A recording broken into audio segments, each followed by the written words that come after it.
Hello अस्सलाम वालेकुम दोस्तों, मैं हूं हारिस नसीर। वीडियो को शुरू करने से पहले it's a request, please subscribe for more content like this. तो दोस्तों, आपने कभी ना कभी ये जरूर सुना होगा कि एंशिएंट टाइम्स में हमारे जो पूर्वज थे, मतलब हमारे जो बाप दादा थे, वो रहने के लिए केव्स का इस्तेमाल करते थे। अपनी बॉडी को कवर करने के लिए पत्तों का इस्तेमाल करते थे और अपने पेट को भरने के लिए किसी भी जानवर को वो लकड़ी के साथ लगाते थे और आग के ऊपर भून के उसको खा लेते थे। लेकिन फिर आस्ता आस्ता इंसानों ने प्रोग्रेस की और आज वो वक्त आ चुका है कि जब हम एरोप्लेन्स में बैठ के बर्ड्स की तरह हवा में उड़ सकते हैं, सब मेरीन्स का इस्तेमाल करके फिश की तरह समंदर में भी जा सकते हैं और एक छोटे से डिवाइस मोबाइल फोन का इस्तेमाल करके 7 समंदर पार भी किसी इंसान से हम बात कर सकते हैं। तो दोस्तों, कहने का मकसद ये है कि ये सब कुछ तभी पॉसिबल हो सका कि जब हम इंसानों ने जीरो से स्टार्ट किया। यानी कि दोस्तों, हमने केव्स में रहने से स्टार्ट लिया और आज हम आसमान को छूती बिल्डिंग्स में रहने के काबिल हो चुके हैं। तो दोस्तों, जो सिलसिला हमने अपनी इस जमीन यानी कि अर्थ पे शुरू किया, वही सिलसिला हम चांद यानी कि मून पे रिपीट करने जा रहे हैं। Because for the first time ever, scientists have discovered a cave on the moon, an underground cave. It lies about 150 meters beneath the surface and its area is equivalent to 14 tennis courts. Now, this may be the first cave, but scientists suspect that there are hundreds more and they can be the new home of future astronauts. दोस्तों, recently science ने चांद के south pole पे एक crater यानी कि गड्ढे को डिस्कवर किया, जो कि 400 किलोमीटर के डिस्टेंस पे मौजूद है, उस जगह के जहां नासा का अपोलो 11 मिशन लैंड हुआ था। और चांद पे मौजूद इस जगह को सी ऑफ ट्रांक्विलिटी कहा जाता है। और दोस्तों, कहा जाता है कि ये जो क्रैटर यानी कि गड्ढा डिस्कवर किया गया है, इसको हम अर्थ की सरफेस से अपनी नेकेड आई से भी देख सकते हैं, क्योंकि दोस्तों इस क्रैटर का डायमीटर अप्रोक्सीमेटली 21 किलोमीटर्स है। और दोस्तों, ये क्रैटर यानी कि गड्ढा 45 मीटर वाइड, 80 मीटर लॉन्ग और 150 मीटर्स डीप है।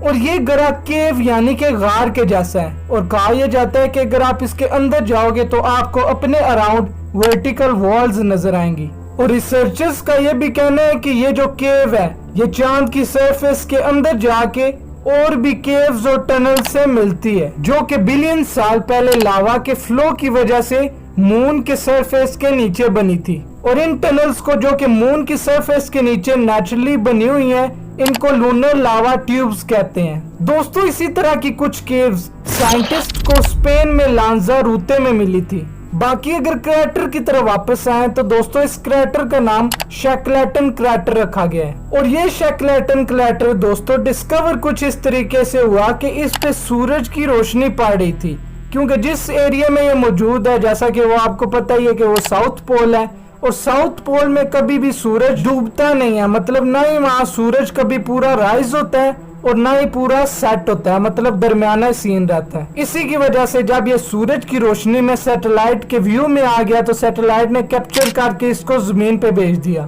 तो दोस्तों, अब इसका इंसानों के रहने से क्या ताल्लुक है, क्योंकि जैसा मैंने शुरू में कहा था कि इंसानों ने जब दुनिया में स्टार्टअप लिया जीरो से, तो वो केव्स में रहने से स्टार्ट लिया। तो क्या अब हम मून पे जाके भी केव्स में रहेंगे और मून पे भी अपनी जिंदगी का स्टार्टअप जीरो से लेंगे?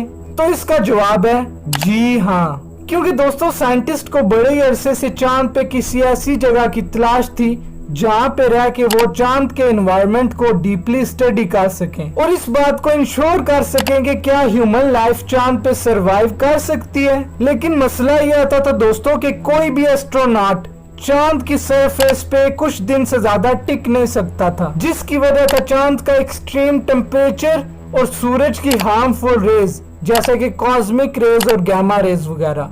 लेकिन दोस्तों, अब इस क्रैटर के मिलने के बाद साइंटिस्ट का ये कहना है कि अब एस्ट्रोनॉट्स इसके अंदर सेफली रह सकते हैं, क्योंकि दोस्तों अगर इस क्रैटर के ओपनिंग होल को किसी तरह से बंद कर दिया जाए इसमें जाने के बाद, तो ये ना सिर्फ एस्ट्रोनॉट्स को हार्मफुल रेज से बचाएगा बल्कि एक हैबिटेबल टेम्परेचर भी प्रोवाइड करेगा। क्योंकि दोस्तों, अगर चांद के नॉर्मल टेम्परेचर को देखा जाए तो ये डे टाइम में 120 सेंटीग्रेड होता है और रात के वक्त में -130 सेंटीग्रेड होता है। लेकिन वहीं इस क्रैटर यानी कि गड्ढे का जो टेम्परेचर होता है दोस्तों, वो सिर्फ 17 सेंटीग्रेड होता है, जो कि हैबिटेबल टेम्परेचर है। और इससे भी बढ़कर दोस्तों इस क्रैटर के अंदर वाटर आइस भी मौजूद है, जिससे फ्यूचर में as a source of life humans फायदा उठाएंगे।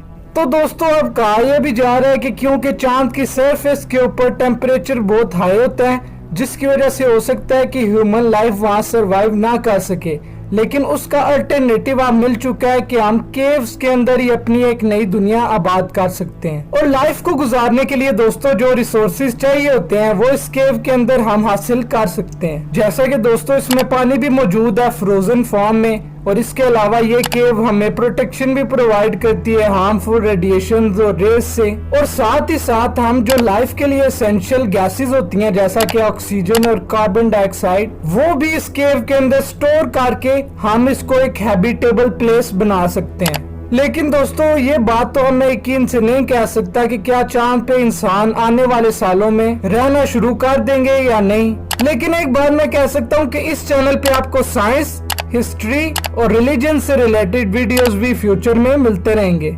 सो don't forget to subscribe. See you in the next video. Till that take care. अल्लाह हाफिज।